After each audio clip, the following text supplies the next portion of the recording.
No Brasil, nós temos um sistema tributário que é muito complexo e por ser muito complexo, por muitas vezes ele acaba trazendo muitos impostos e contribuições que venham a ser considerados inconstitucionais. Daí vem a importância dos tribunais administrativos e judiciais na definição da carga tributária. Mas aí alguém pode perguntar, mas a carga tributária não é definida pelo Poder Legislativo ou pelo Poder Executivo?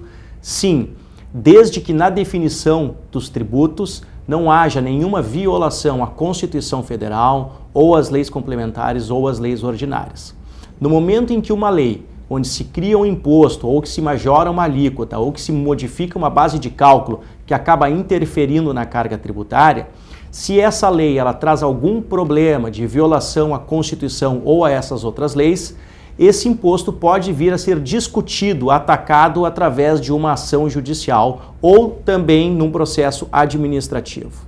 Em relação aos processos administrativos, eles têm tido uma grande importância na definição da carga tributária. Isso porque toda tributação que é discutida na esfera administrativa, ela acaba no seu término fixando como é que aquele contribuinte deverá se comportar em relação ao pagamento daquele tributo. Então, se um comerciante entra com é autuado pela Secretaria da Fazenda Estadual e começa a discutir um processo administrativo de ICMS, quando se chegar ao final desse processo no órgão administrativo de julgamento e ele tiver ganho de causa, aquela decisão não pode mais ser revista pelo Poder Executivo, ou seja, ele passa a adotar aquela carga tributária em relação ao ICMS. Agora vamos ver um exemplo em que o contribuinte, depois de ultrapassar todo o processo administrativo, vai para uma esfera judicial. O que acaba acontecendo? Ele tem que se defender na esfera judicial e aí nós temos também alguns problemas, como ter que oferecer bens em garantia. O processo judicial ele é um processo mais demorado e, nesse sentido, é um processo muito mais longo. O que acaba acontecendo no final de um processo judicial? Se forma aquilo que a gente chama em direito da coisa julgada para aquele contribuinte. E essa coisa julgada, ela pode ser favorável ou desfavorável ao pagamento de determinado tributo. No momento que determinado contribuinte que ingressou com uma ação judicial ou que sofreu uma ação judicial tem um processo encerrado, ele é obrigado a observar aquilo que ficou definido naquela sentença. Quando se faz um paralelo entre o processo administrativo e o processo judicial, a gente consegue destacar algumas vantagens e desvantagens em cada tipo de contencioso. No processo administrativo, nós observamos uma agilidade maior nos julgamentos. O processo administrativo também ele é caracterizado por uma análise muito técnica, na medida em que os processos são analisados por juízes que são indicados pela Fazenda Municipal, Estadual ou Federal e são normalmente autoridades públicas com grande conhecimento de causa.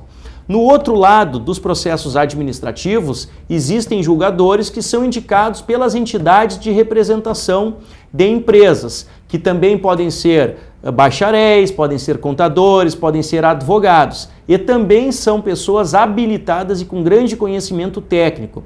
Então, o que se diz em relação ao contencioso administrativo é que é um órgão que traz um julgamento muito técnico e isso é muito importante na definição da carga tributária.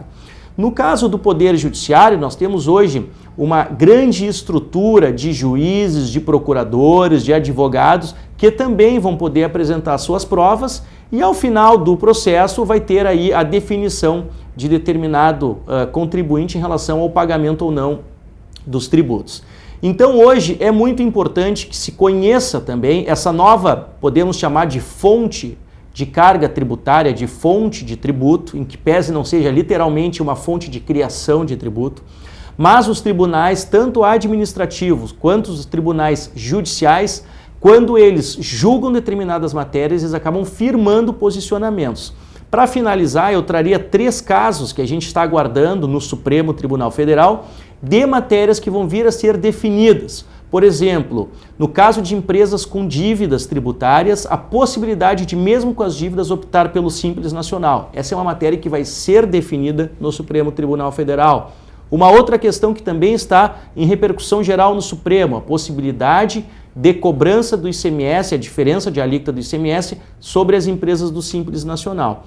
E por fim, nós temos também no Supremo a discussão sobre a possibilidade de cobrança da diferença de alíquota para as empresas que não são do Simples Nacional, ao passo em que aí há uma antecipação do imposto que também é questionada pelas empresas.